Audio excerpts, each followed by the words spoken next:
연애는 자, 이제부터 시작합시다 해서 한다기보다 대책 없이 상대에게 푹 빠지는 거잖아. 그러면 이게 좋은 연애인지 나쁜 연애인지 내가 이득을 볼지 손해를 볼지 애초에 가늠할 수가 없어. 사랑은 그냥 빠져버리는 것이니까.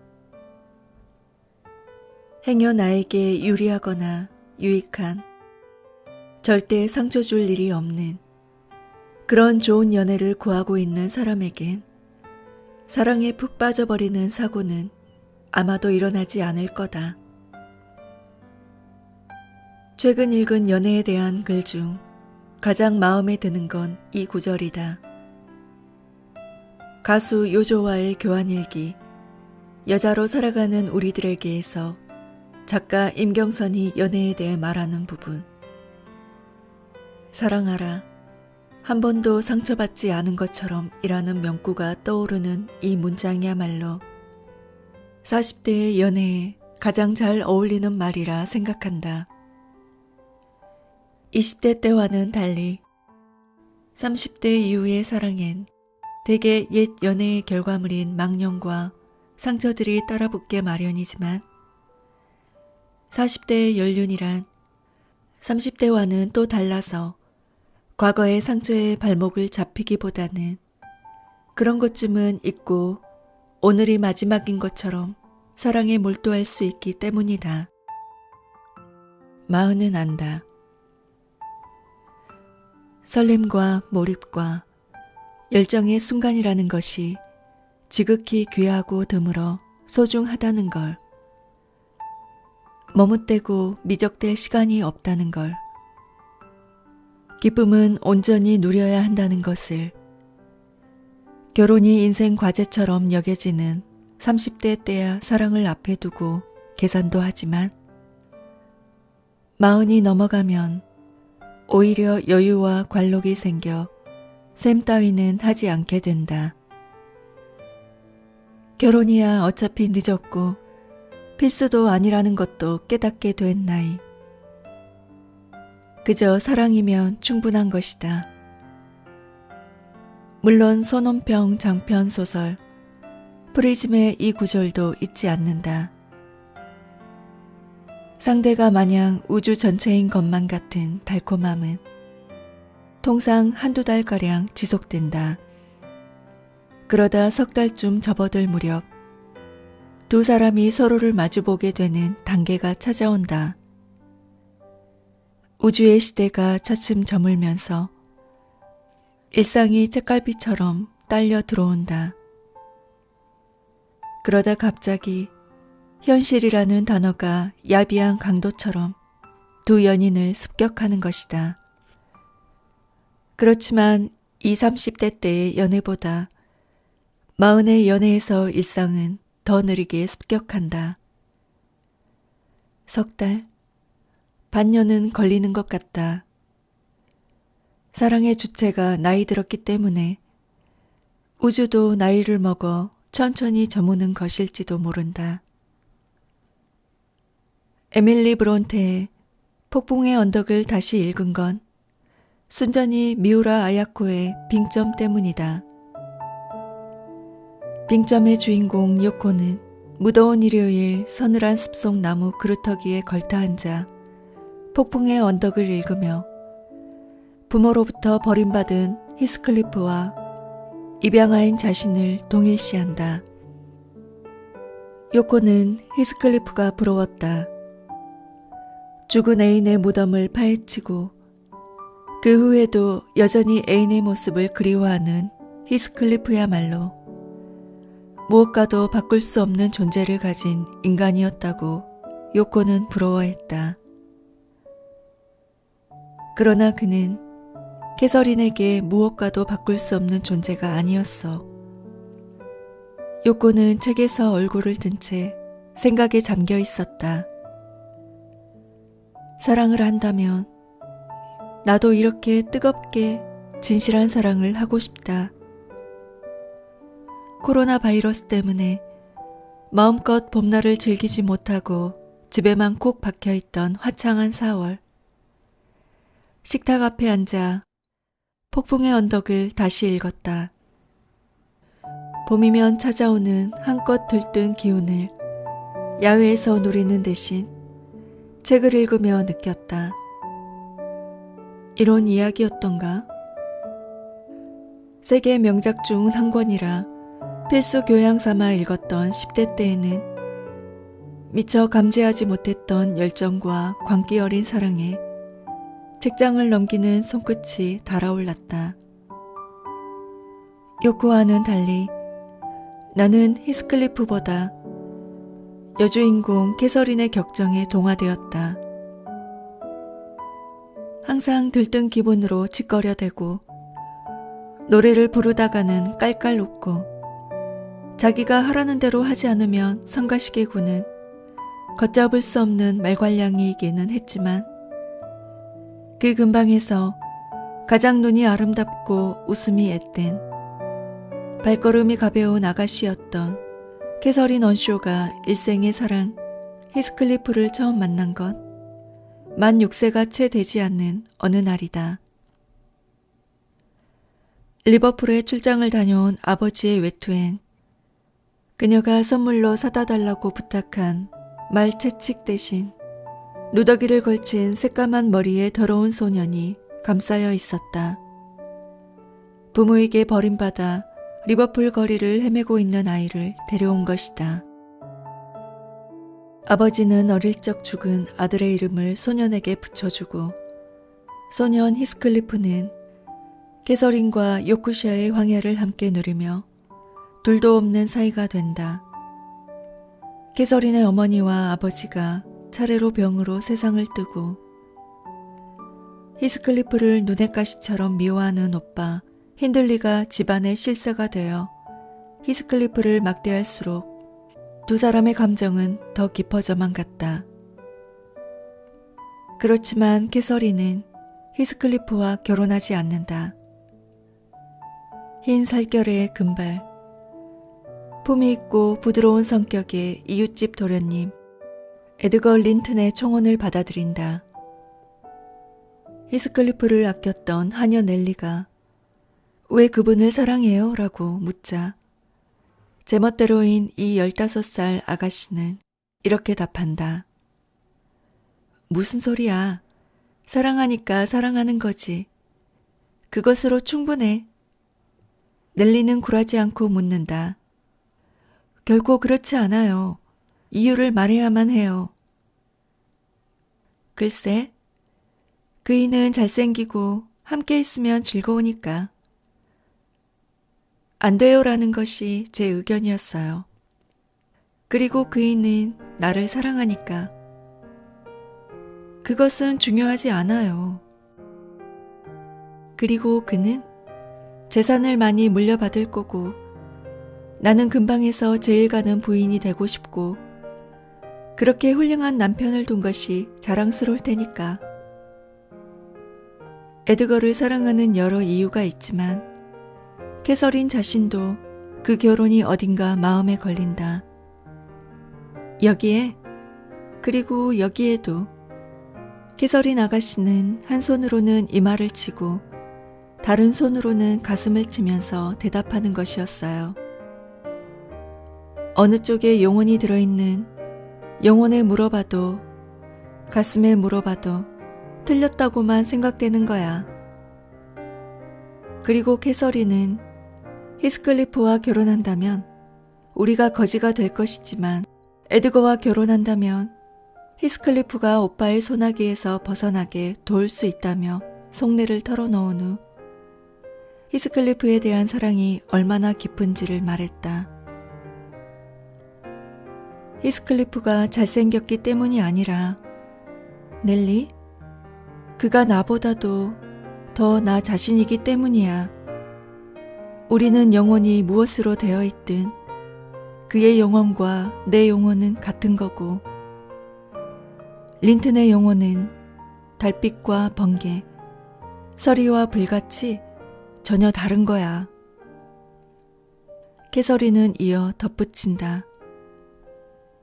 린튼에 대한 내 사랑은 숲의 잎사귀와 같아. 겨울이 돼서 나무의 모습이 달라지듯이 세월이 흐르면 그것도 달라지리라는 것을 나는 잘 알고 있어. 그러나 히스클리프에 대한 애정은 땅 밑에 있는 영원한 바위와 같아. 눈에 보이는 기쁨의 근원은 아니더라도 없어서는 안 되는 거야. 넬리, 내가 바로 히스클리프야. 그는 언제나 내 마음속에 있어.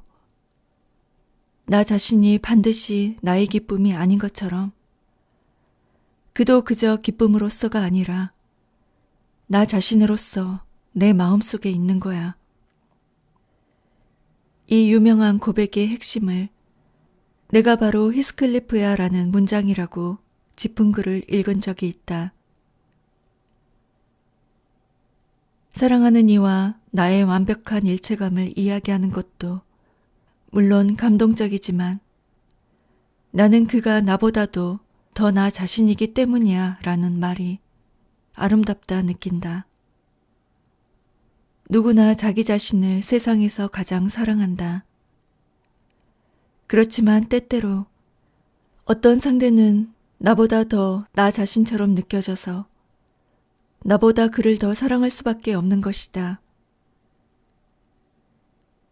15살의 자그마한 머리로 나름 계산을 하며 그러나 지금 히스클리프와 결혼한다면 격이 떨어지지.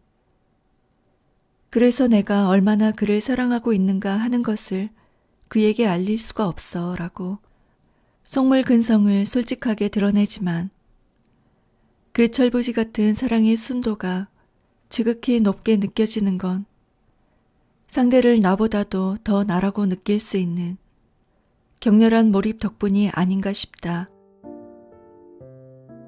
캐서린이 에드거와 결혼하기로 했다는 사실을 안 히스클리프는 그녀와 자신이 함께 자란 저택과 워더링 하이츠, 즉 폭풍의 언덕을 떠났다가 3년 후에야 다시 나타난다.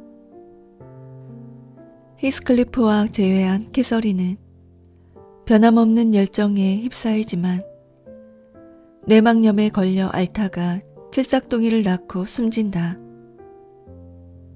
불행도 타락도 죽음도 그리고 신이나 악마가 할 수 있는 어떠한 것도 우리 사이를 떼어놓을 수는 없었기 때문에 당신 스스로 나를 버린 거야. 내가 당신의 마음을 찢어놓은 것이 아니라 당신 자신이 찢어놓은 거야 라며 캐서린을 원망하던 히스클리프는 에드거에 대한 복수심으로 그의 여동생 이사벨라를 유혹해 결혼한다. 복수는 여기에서 끝나지 않는다. 어릴 적부터 자신을 미워한 캐서린의 오빠 힌들리에게 안갚음하기 위해서 고아가 된 힌들리의 아들 헤어튼을 하인처럼 부르며 자신처럼 무학으로 아무렇게나 키운다. 히스클리프의 학대를 견디다 못해 도망간 이사벨라가 아들 린튼을 낳고 몇 년 후 죽자 린튼을 데려와 캐서린과 에드거의 딸 캐시와 억지로 결혼시킨다. 병약한 린튼이 죽기 전 유언장을 쓰도록 강요해 유산이 며느리가 아니라 자신에게 오도록 만든다. 그리하여 캐서린의 집안 언쇼가와 에드거의 집안 린튼가의 모든 재산을 차지한다. 복수를 끝냈지만 캐서린을 잃은 공허는 채워지지 않는다. 그리움을 못 이겨 캐서린의 묘를 파헤친다. 난 확실히 캐시가 땅 위에 있는 걸 느꼈어 라고 넬리에게 고백한 히스클리프는 또 이렇게 말한다. 내 눈에 그녀와 관련되지 않은 것이 뭐가 있겠어. 무엇 하나 그녀 생각을 불러일으키지 않은 것이 있어야 말이지. 이 바닥을 내려다보기만 해도 그녀의 모습이 깔린 돌마다 떠오른단 말이야. 흘러가는 구름송이마다, 나무마다, 밤이면 온 하늘에, 낮이면 눈에 띄는 온갖 것들 속에 나는 온통 그녀의 모습으로 둘러싸여 있단 말이야. 흔해 빠진 남자와 여자의 얼굴들, 심지어 나 자신의 모습마저 그녀의 얼굴을 닮아서 나를 비웃거든. 온 세상이 그녀가 전에 살아있었다는 것과 내가 그녀를 잃었다는 무서운 기억의 진열장이라고. 빙점의 요코를 매혹시킨 건 바로 이 광포한 고백이다. 요코는 생각한다. 지독하구나. 히스클리프에겐 마루도 포석도 어떤 구름도 어떤 나무도 모두 캐서린의 얼굴로 보였구나. 이 스산한 소설의 등장인물은 하나하나 죽어나간다.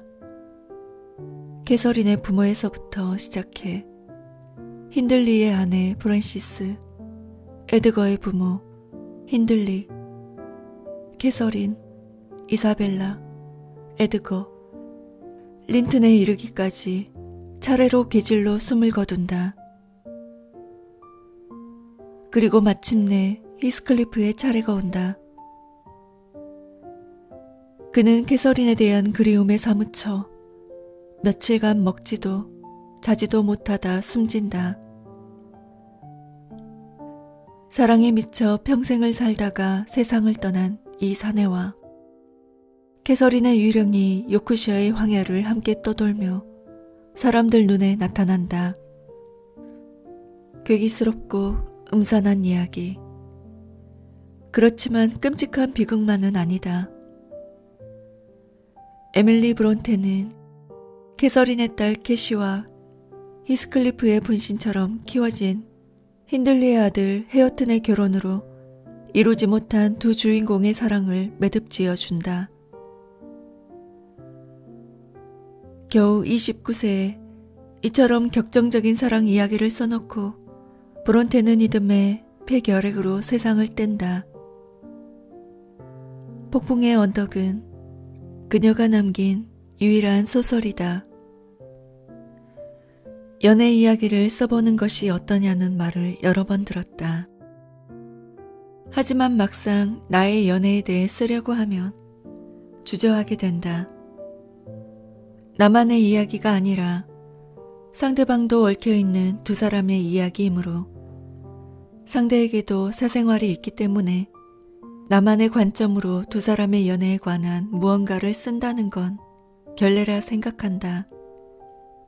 현재 진행형이 연애이건 이미 끝낸 연애이건 간에 상대에게 최대한의 예의를 갖추고 싶었다. 나를 아주 잘 아는 오랜 친구는 언젠가 내게 말했다. 너는 다른 이야기는 쉽게 하면서 연애에 대해서는 그렇지 않구나. 시시콜콜한 이야기는 털어놓을 수 없지만 이 말만은 할 수 있다. 쉽게 사랑하지 않는다. 그렇지만 일단 사랑하면 나 자신을 온전히 던져버린다고. 20대일 때도 30대일 때도 40대가 되어서는 더 격렬하게 여전히 폭풍의 언덕의 주인공들처럼 나는 사랑을 하고 있다. 현관 입구에 걸어놓은 배병우의 사진이 눈에 들어온다.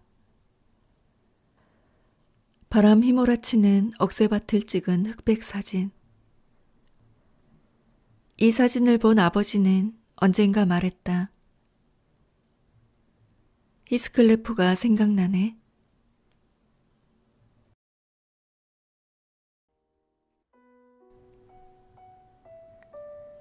외로움에 대해 생각한다.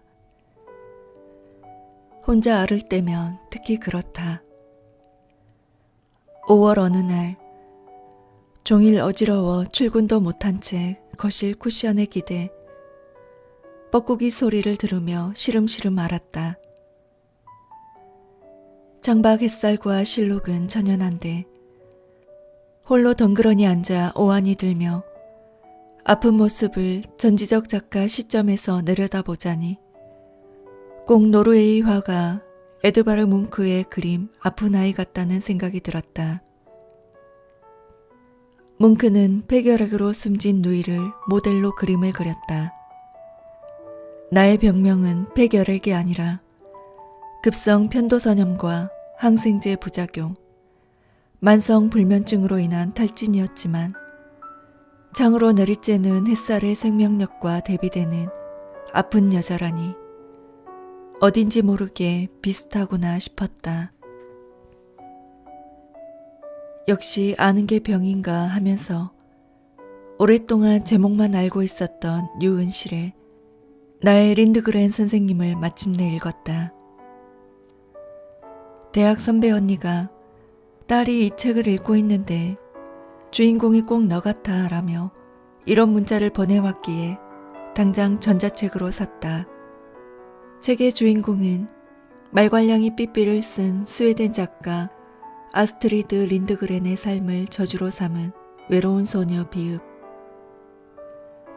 가족이라곤 엄마 하나인데 엄마에게 이해받지 못해 서러운 비읍이는 린드그렌 작품 국내 번역본을 판본별로 갖고 있는 헌 책방 주인 그러게 언니와 친구가 되고 언니로부터 위로받으며 린드그렌 책에 점차 빠져든다.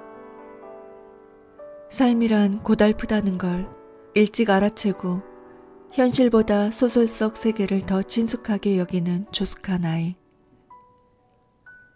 그렇게 외부와 해자를 두르고 성을 쌓으며 나름의 방어체계를 구축하는 예민한 소녀. 어릴 적 나 역시 그런 아이였다. 책을 권한 선배는 내게 읽다가 울어도 모른다고 했지만 여러 번 뭉클했으나 울지는 않았다. 이어지는 주말에는 덴마크 전기 작가 옌스 안델센이 쓴 린드그렌 전기 우리가 이토록 작고 외롭지 않았다면을 읽었다. 그 해가 말괄량이 삐삐 출간 75주년이라 홍대 앞에서 출판사 시공주니어 주최로 삐삐의 75세 생일을 축하하는 자그마한 전시회가 열리고 있었던 데다가 즐겨 듣는 CBS FM의 자정 프로그램에서 박준 시인이 린드그렌 이야기를 하기도 했기 때문에 마치 온 우주가 내게 린드그렌이라고 속삭이는 것만 같았다. 스칸디나비아 문화에서는 외로움이라는 단어를 매우 부정적으로 여기며 함부로 표현하는 것을 금기시한다는 것을 책을 읽으며 처음 알게 되었다. 그렇지만 린드그렌은 외로움을 정면으로 끌어안았다.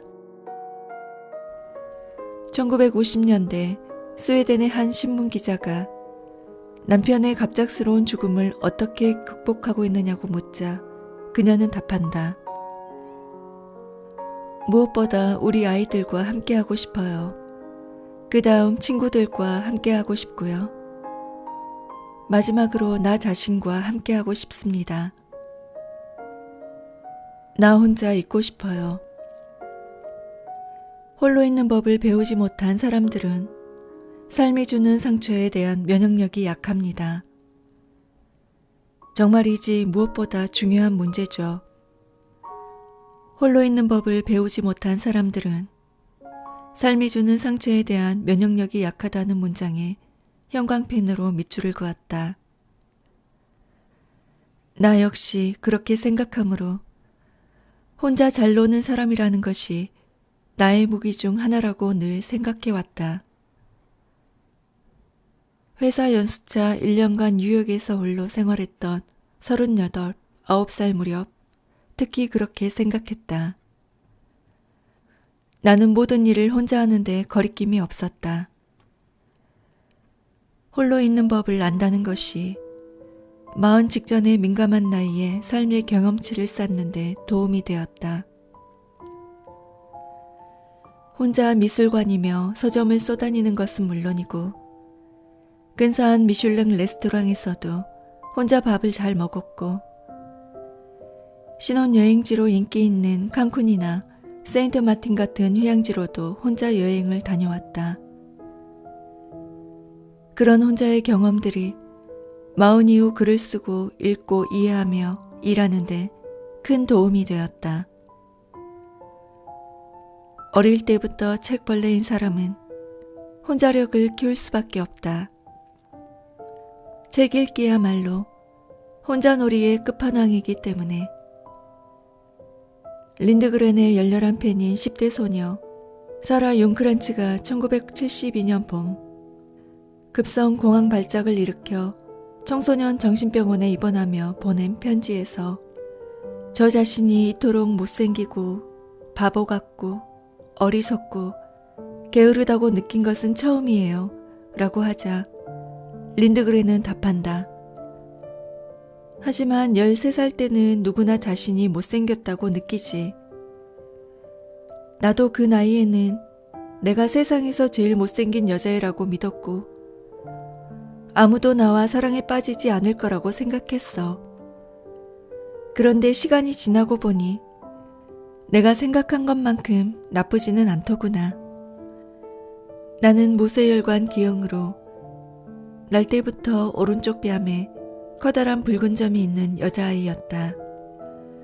외모에 흠결이 있는 나를 아무도 사랑하지 않을 것이므로 상대의 마음에 부담을 주면 안 되니까. 나 같은 사람은 누군가를 사랑하는 마음을 애초부터 가져서는 안 된다고 믿었던 13살 소녀이기도 했다.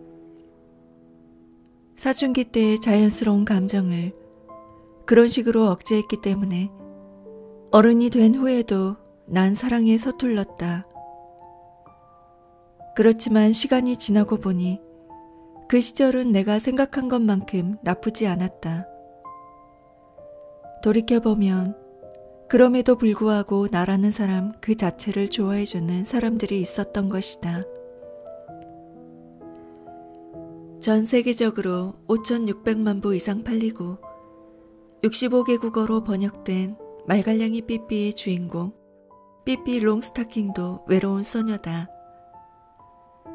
엄마는 하늘나라에 있고 선원인 아버지는 실종됐다. 잡초무성한 정원이 딸린 낡은 집 뒤죽박죽 별장에서 혼자 산다. 아빠가 선물한 원숭이 닐슨 씨만이 유일한 친구다. 린드그렌은 삐삐를 정말로 대단한 아이이며 무엇보다도 말 한마리도 번쩍 들어올릴 수 있을 만큼 힘이 장사였다고 묘사하지만 삐삐의 정말로 대단한 힘은 혼자력이 아닌가 싶다. 삐삐는 기존 동화의 모범생 주인공들과는 달리 학교에도 가지 않고 제멋대로인 캐릭터이다.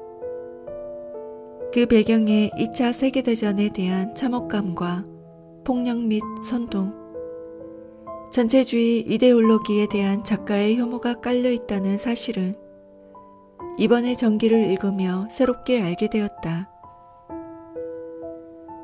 1941년 늦겨울, 폐렴으로 앓아놓은 7세 딸 카린의 침대 밑에서 린드그렌은 삐삐 이야기를 지어내 들려주기 시작한다.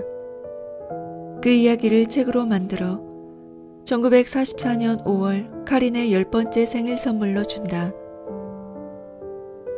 크고 힘센 소년들의 폭력에 대항하는 삐삐는 전쟁 자체를 넘어서 광기에 사로잡힌 인물들에 대응한 것이라는 사실을 보여준다고 안델센은 썼다. 아돌프라는 거인 천하장사에게 사람들과 내기 씨름을 하도록 해 돈을 버는 공마단장의 에피소드는 히틀러를 풍자한 것이다. 그 아돌프는 작지만 힘센 소녀 삐삐에게 패배한다. 린드그렌 자신이 삐삐처럼 외롭고 작은 거인이었다. 스웨덴 남부 스몰란드 지방의 작은 마을 빈베르비에서 신앙심 깊은 소장농의 딸로 태어나 자랐다. 우수한 성적으로 학교를 마치고 16살에 마을에서 제일 가는 신문사인 빈베르비 티드닐에 취직한다. 기자 경력은 그렇지만 곧 중단된다. 신문사 소유자이자 편집장인 레이놀드 볼륨베리의 아이를 가지면서이다. 볼륨베리의 7 자녀 중 몇몇은 린드그렌 또래였다. 볼륨베리의 아내는 린드그렌의 임신과 출산을 이혼 소송에 유리하게 이용하려 한다. 린드그렌은 1926년 11월 18살의 나이에 스웨덴을 떠나 덴마크 코펜하겐의 국립병원에서 출산한다. 미혼모로 낳은 아들 라세와 결혼 후 낳은 딸 카린을 키운 경험이 있는 린드그렌 문학의 원천이 된다. 기존 아동문학과는 달리 교훈이나 설교가 없는 것이 린드그렌 작품의 특징이다. 그녀는 아이를 기르면서 동화와 이야기 속에 교훈적 요소를 넣는 것이 불필요할 뿐더러 아이 스스로 사고하는 능력을 과소평가하는 처사임을 깨닫게 된다. 1978년 라디오 인터뷰에서 린드그렌은 자신의 자녀 교육법을 밝힌다. 나는 자식의 입장에서 나 자신을 바라보았습니다. 베스트셀러 제조기가 된 비결은 하나 더 있다.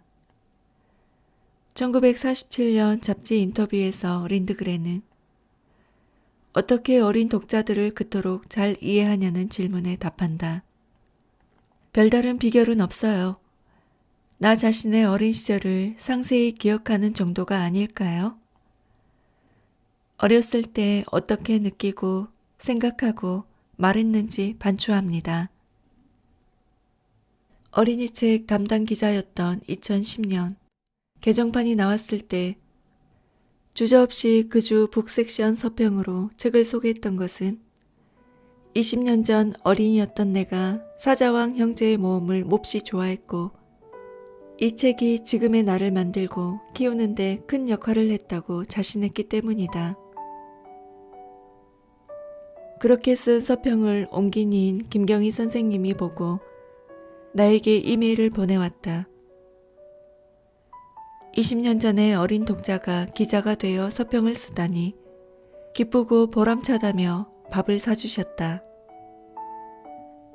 이번 전기를 번역하면서 선생님은 안델센이 사자왕 형제의 모험에 대해 한 말을 이렇게 옮겼다. 사자왕 형제의 모험이 외로움에 관한 책이기도 하다는 작가의 말을 많은 이들이 간과했다. 외로움이라는 주제가 이야기의 전면에 등장하는 것은 마지막 장에서 스코르판이 결심하는 부분이다. 그 누구도 혼자 남아 슬피 울면서 두려움에 떨 필요가 없어.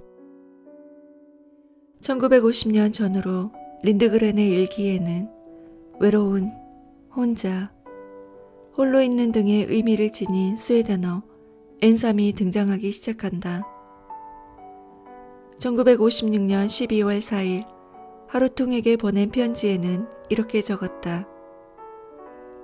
친애하는 루이제, 내 마음속 깊은 곳에는 이런 전도서의 구절이 새겨져 있다는 걸 네게 전하고 싶어. 모두 헛되니 바람을 잡으려는 것이로다. 1961년 9월 편지에선 말한다. 결국 모든 사람은 다른 누구에게도 기댈 수 없는 작고 외로운 존재야. 1970년대 노년의 린드그렌은 융크란츠에게 보낸 편지에서 이렇게 쓴다. 우리 모두는 자신의 고독에 갇혀있지. 인간은 누구나 외롭단다. 많은 이들이 떠나간다. 남편에 이어 1974년 5월엔 여러 해 동안 심장병과 호흡곤란에 시달려온 오빠 군나르가 세상을 뜬다. 예술가이자 정치인 군나르는 린드그렌의 정신적 동지이자 지주였다. 1986년엔 아들 라셀을 암으로 잃는다. 1991년엔 중마고 안내마리가 병으로 숨을 거둔다. 평생 외로웠고 나이 들어 더 외로웠던 이 여자는 그렇지만 순간을 충실히 살았다. 1967년 한 잡지 기자가 환갑의 나이에 어쩌면 그토록 나이를 잊은 듯이 살 수 있냐고 묻자 그는 답했다. 매일을 마치 삶의 마지막 날처럼 여겨야 한다고 생각해요. 오늘 하루가 인생이다.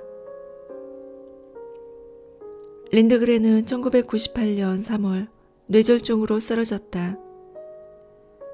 이후 3년간 그의 곁에는 항상 간호사가 대기하고 있었다. 2002년 1월 29일 오전 10시 스톡홀름 자택 침대에서 깨지 못할 긴 잠에 들었다. 94세였다. 그날 수많은 이들이 찾아와 문 앞에 꽃을 놓고 촛불을 밝혔다. 장례는 세계 여성의 날인 3월 8일 총리, 국왕가족, 10만 명이 넘는 사람들이 함께하는 가운데 치러졌다. 안델센은 이런 문장으로 글을 맺는다. 이 얼마나 경이로운 날인가. 얼마나 경이로운 삶인가. 이 책의 덴마크어 원제는 드네다그와 리브, 오늘 인생이라는 뜻이다.